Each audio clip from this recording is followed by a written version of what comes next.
시편 102편은요. 하나님의 변하지 아니하심이 오늘날 우리에게 어떻게 위로가 되는지를 알려주고 있습니다. 그래서 우리가 어제 살펴본 대로 1절부터 11절의 내용은요. 순간을 살아가는 자의 탄식이 있었습니다. 그러나 그 탄식은 탄식에서 멈추지 않고 하나님께 나아가 부르짖음을 통하여 주님께 나아오는데 중요한 것은 그의 탄식이 불평과 불만이 아니었고 슬픔에 잠식되었던 좌절이 아니었고 인내와 기다림이며 약속의 성취에 대한 기대를 가지고 하나님을 신뢰하며 기도했던 것을 볼 수 있습니다. 오늘 12절부터 28절의 내용은 그런 기대와 신뢰를 가지고 살아가는 자들에게 주시는 영원한 위로가 무엇인지를 이야기하고 있습니다. 오늘 그 위로가 우리의 위로가 되고 또 그 위로를 받고 감사의 기도를 드리는 그 감사의 기도가 우리의 기도가 되어지기를 간절히 소망합니다. 첫 번째로 살펴볼 것은 그 영원한 위로가 12절부터 22절에 선포되어지고 있는데 먼저는 우리가 기억해야 될 것은요. 1절부터 11절의 내용을 보니까요. 나라는 단어가 많습니다. 내와 나가 많습니다. 이게 무엇이냐면은 하나님 앞에 탄식하며 기도하고 있는데 방향이 하나님이 아니라 나를 향하고 있었다는 것입니다. 하나님 지금 내 상황이 이렇습니다. 내 형편이 이렇습니다. 하늘에 계신 하나님께 기도하고 있는데 시선은 땅을 향하고 있었다는 것입니다. 오늘 우리의 기도가 그렇게 될 수도 있습니다. 지금의 상황이 너무 힘들기 때문에 하늘을 바라보며 기도하고 있지만 우리의 시선이 땅을 향할 경우들이 있다는 겁니다. 그러나 중요한 것은요, 이제는요, 그의 시선이 바뀌는 것을 볼 수 있습니다. 1절부터 11절의 내용을 우리가 자세히 묵상하시면 내와 나라는 단어가 많은데 이제는 12절부터 22절까지의 내용은요.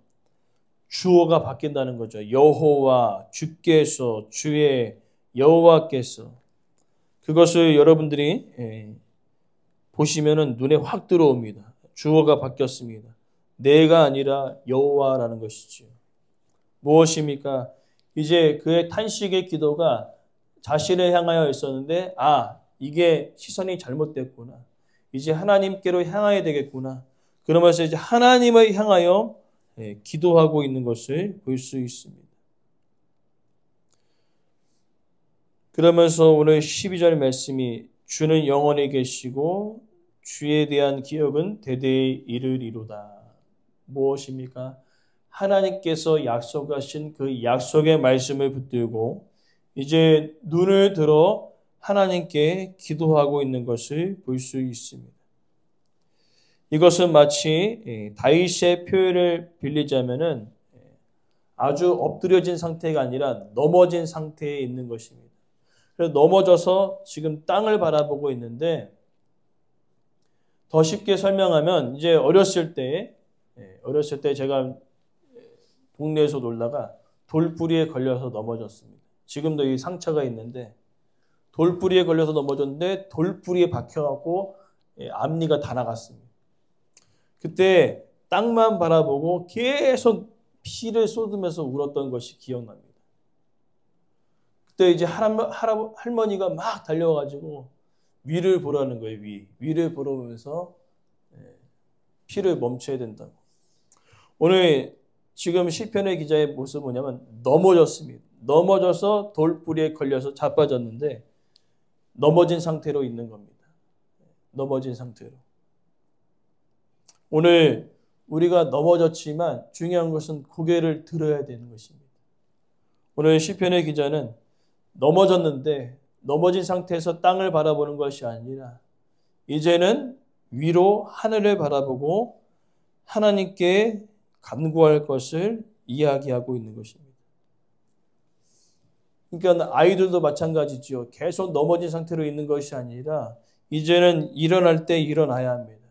병원에 가든지 어디를 가든지 치유함을 받기 위해 움직여야 된다는 것이죠. 오늘 우리의 삶도 마찬가지입니다. 주어진 상황과 환경이 어려워서 넘어졌습니다. 넘어진 상태로 계속 있는 것은 자연스러운 반응이 아니라는 것이지요. 이제는 일어나서 치유함을 누리기 위하여, 회복을 위하여 하나님께 나아가야 된다는 것입니다. 그러나 많은 그리스도인들은요, 이렇게 어려움에 처했을 때 넘어진 상태로 있습니다. 어려움을 겪으면서 자기 연민에 빠져서 내 인생은 맨날 왜 이러니? 되는 일도 없고 왜 이렇게 나는 돌봐준 사람이 없는가 하면서 자기 연민에 빠져버립니다. 그래서 넘어진 상태로 계속 있는 것이죠. 나는 이제 안 되는 인생이고. 그러나 하나님께서는요, 그 상태로 머물지 않기를 원하신다는 겁니다. 눈을 들어서 너에게 도움의 손을 내미시는, 너를 붙들어 주시는 그 하나님을 바라보라라고 이야기하고 있는 것입니다. 그래서 사단은 우리가 고통과 어려움에 있을 때 그것을 가지고 이용해 먹습니다. 무엇을 이용해 먹냐면은 예수님께서 40일 금식하신 뒤에 왜 사단이 예수님을 찾아왔겠습니까? 넘어뜨리기 위함이지요. 40일 동안 얼마나 배고프냐. 돌이 떡이 되게 해라. 그 다음에 나한테 절하면 이 땅의 모든 권세와 모든 것들을 다 너에게 주겠다. 오늘 우리도 마찬가지입니다. 넘어지고 힘들었을 때 사단이 오는 것이죠. 왜 이렇게 힘들게 신앙생활 하는 거야. 적당히 타협하면서 살아가야지. 왜 이렇게 바보처럼 하나님의 말씀만 붙들고 살아가냐. 말씀만 붙들고 살아간다고 잘 됐어? 안 됐잖아. 적당히 살아야지 왜 그래? 이야기하면서 넘어진 우리를 일으켜 세우는 것이 아니라 계속 땅만 바라보도록 이야기한다는 거죠. 위에 봤자 소용도 없어. 위에 하나님 바라봤자 소용도 없어. 달라진 거 없어. 환경은 똑같아. 뭐하러 위를 쳐다보냐. 땅만 바라보고 살아가. 그렇게 이야기한다는 겁니다. 그러면 이제 거의 대부분 이렇게 이야기하는 거죠. 맞다. 그래. 사단이 네 말이 맞아. 땅을 바라봐야지. 위 봐봤자 하나님 보이지도 않는데 약속의 말씀 붙든다고 달라진 것도 없는데 그래 네 말이 맞아. 하면서 대부분 다 그 유혹에 넘어간다는 거예요. 자기 연민에 빠지면서 그래 내가 이렇게 힘들 때 하나님께서 도와준 적 있어. 그러면서 결국에는 시선이 계속 땅으로 향하도록 이끈다는 것이죠. 사단이요. 그럼 오늘 본문의 내용은 바뀌었습니다. 여러분 12절부터 쭉 내용이 주어가 바뀌었어요. 시선이 바뀌었습니다. 땅이 아니라 하나님이라는 거죠. 지금 현재 바뀐 것이 없어요. 그러나 나는 하나님을 바라보겠다는 것입니다. 그래서 중요한 단어는요. 원문에는요. 12절 앞에 그러나가 있습니다. 앞에서 땅만 바라봤는데 그러나 나는 이제 여호와 하나님을 바라보겠다는 것입니다. 앞의 내용과 정반대의 삶을 살아가기로 결단했다는 겁니다. 나 중심에서 하나님 중심으로 옮기겠다는 것이죠. 그래서 잠깐 탄식했지만 약속의 말씀을 붙들고 하나님께 나아갑니다. 그 내용이 이제 쭉 13절부터 이어집니다. 22절까지 쭉 이어지는데 동일한 내용을 계속 반복하고 있습니다. 동일한 내용은 계속 반복하고 있는데 13절부터 22절의 내용이 계속 동일한 내용을 반복하면서 중요한 단어는 13절의 말씀입니다. 주께서 일어나사 은혜를 베풀어 주십시오. 여기 일어나사라는 그 의미는 하나님께서 이제 그 약속의 말씀대로 일하시겠다는 것이죠. 어떠한 일을 이제 시작하시겠다는 의미를 이야기하고 있습니다. 그 일이 무엇인가? 시온을 긍휼히 여기시고 은혜를 베푸신다. 그리고 반복되어지는 내용이 계속 14절에 시온에 대한 이야기가 있고 문 나라에 대한 이야기가 있습니다. 또 16절에 시온에 대한 이야기가 있습니다. 그리고 19절에 그의 높은 성소에 대한 이야기가 있습니다. 그리고 21절에 예루살렘에 대한 이야기가 있습니다. 그러니까 되게 길게 표현되어지고 있는데 한 가지 단어입니다. 시온을 회복하겠다는 거죠.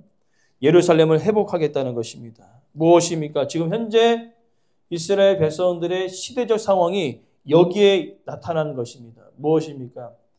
시온이 회복된다는 의미가 뭐죠? 지금 현재 어떤 상황이죠? 시온이 회복이 불가능한 상태라는 거죠.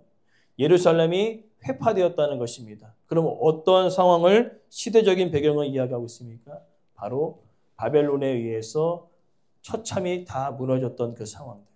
예루살렘 성전과 모든 것들이 불타서 완전히 끝난 것 같은 느낌이 드는 그 날이 바로 지금 시대적인 배경인데요. 13절 마지막 절에 보니까요. 정한 기한이 다가온다. 무슨 의미일까요?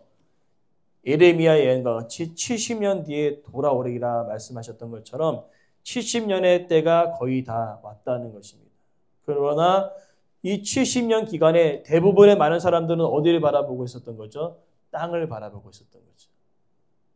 아니 뭐야 이거? 하나님께서 회복하신다고 말씀하셨는데 예레미야 예언과 같이 회복하신다고 했었는데 회복의 기미가 계속 보이지 않는 것이죠. 예를 들어서 내가 70에 끌려왔는데 회복을 보지 못하고 죽은 사람도 있겠죠. 그리고 40에 끌려온 사람은 100세가 넘어갔으니까 자신도 이제 죽음이 임박했음에도 불구하고 회복의 때를 보지 못하였습니다. 그리고 청소년 아이들은요. 20대 청년들은요. 이제 노년이 된 거죠. 아, 인생이 마지막 이제 끝나가는데 회복의 기미가 보이지 않는 거죠. 어린아이들은요. 어린아이도 마찬가지입니다. 어린아이도 이제 70대가 된 겁니다. 야, 이게 뭐지? 그런 상황 가운데 있었다는 겁니다. 그러나 그 중에도 땅이 아니라 약속의 말씀을 붙들고 하늘을 바라봤던 자들이 있다는 거죠. 그래서 그들에게 이야기하는 것입니다. 이제 가까이 왔다. 70년의 그 회복의 때가 가까이 왔다. 그러니 이제 땅의 시선에서 넘어져 있지 말고 이제 일어나서 무엇을 바라보는 겁니다? 약속의 말씀대로 이루시는, 손을 내밀어 주시는, 일으켜 세우시는 그 하나님의 약속을 붙들고 일어나라 라고 이야기하고 있습니다. 그러면서 이제 이어지는 내용이 23절부터 28절의 내용이지요. 이제 우리가 일어나서 함께 기도하자는 거예요. 무엇을 놓고 기도합니까? 앞의 내용은 탄식의 기도이죠. 뒤에 기도는 어떤 기도입니까? 위로와 평안을 주신 그 하나님께 기대하고 소망하며 기도하는 것이죠. 앞에서 땅을 바라보면서 이야기했던 탄식의 기도가 이제 하나님을 바라보면서 모두 다 23절부터 28절에 위로 하나님의 약속을 붙잡고 우리를 붙드시고 손 내미시는 하나님을 붙잡고 우리가 기도하자라고 이야기하고 있습니다. 그러면서 하나님께서 어떠한 분이심을 이야기하고 있는데 25절에 주께서 땅의 기초를 세우셨던 것처럼 하늘도 주의 손으로 지으신 바다. 26절에 이어지는 것, 천지는 없어지거나 주님은 영원하도다. 무엇입니까? 세상을 시작하신 하나님은요, 세상의 마지막도 하나님께 달려있는 것입니다. 그것은 바로 하나님의 절대 주권을 이야기합니다. 천지 창조를 누가 시작하셨습니까? 하나님이 시작하셨거든요. 그럼 세상의 마지막은 누가 하시죠? 하나님이 하신다는 겁니다. 그래서 27절에 주는 한결 같으시다는 것은 무엇입니까? 세상의 창조와 그 마지막을 하나님은 변함없이 어떻게 해요? 그 시대마다 자신을 향하여 부르짖는 그들의 기도를 외면하지 아니하시고 약속의 때 이스라엘 백성들을 회복시키셨던 것처럼 우리도 회복시키실 것이라는 거죠. 그리고 28절에 결론은 무엇입니까? 우리를 안전히 거주하도록 주 앞에 굳게 서는 회복의 때를 맞이하는 그 날을 허락하신다라고 선포하고 있습니다. 그래서 이 말씀은요, 특별히 히브리서 기자가 오늘 본문 25절에서 27절의 내용을 인용합니다. 히브리서가 기록된 때는 언제입니까? 이스라엘 백성들이 이제 AD 70년에 완전히 박살나거든요. 로마에 의해서. 그 다음에 예수 그리스도를 믿는 자들이 뿔뿔이 흩어지고 그 다음에 예수 믿는 자들을 다 잡아다 죽이고 있는 요한 계시록과 같은 그런 시대적인 배경을 살아가고 있습니다. 약속의 말씀을 붙들었는데 돌아온 것은 죽음이죠. 약속의 말씀을 붙들었는데 내 가족이 죽습니다.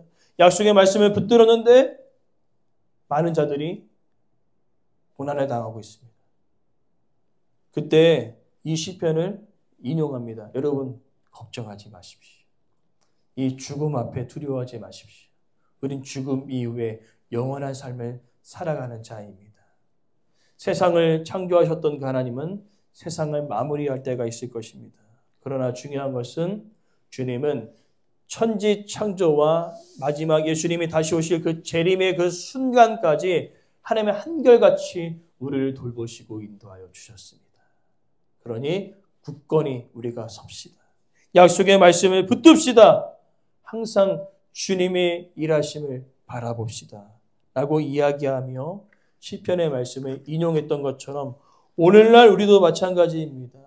우리가 무엇을 조심해야 합니까? 이 땅을 살아가면서 탄식이 있을 수밖에 없어요. 어려움 가운데 죽음 앞에 탄식이 있을 수밖에 없습니다. 그래서 딱 넘어집니다. 넘어졌을 때 누가 찾아옵니까? 하나님도 찾아오지만 사단도 찾아와서 유혹하죠. 야, 뭐야 이게. 하나님 믿었는데 뭐야. 맨날 넘어지기만 하고 맨날 터지기만 하고 맨날 어려운 가운데 거하고 있지 않냐. 적당히 타협하면서 살아가라. 왜 위를 바라봐. 위에 보이지도 않는데 하나님 함께 하시지도 않는데 땅을 바라보고 살아가라. 그렇게 이야기했을 때 우리는 담대히 그 사단의 유혹을 물리치고 예수님께서 말씀하셨죠. 주 너의 하나님을 시험하지 말라. 그리고 하나님 말씀으로 사단을 이겼던 것처럼 오늘도 동일합니다. 우리 하나님 말씀으로 사단의 유혹을 이겨야 될 줄 믿습니다. 위를 바라보고 여전히 우리 가운데 한결같이 어려운 상황마다 손 내밀어 주시는 하나님의 위로와 평안의 약속의 말씀을 붙들고 일어나 기도의 자리로 나아갔을 때 슬픔이 변하여 기쁨이 되게 하시고 근심이 변하여 찬송이 되게 하여 주실 줄 믿습니다. 바로 그것이 변하지 않는 하나님을 믿고 살아가는 자들의 참된 위로가 됨을 믿습니다.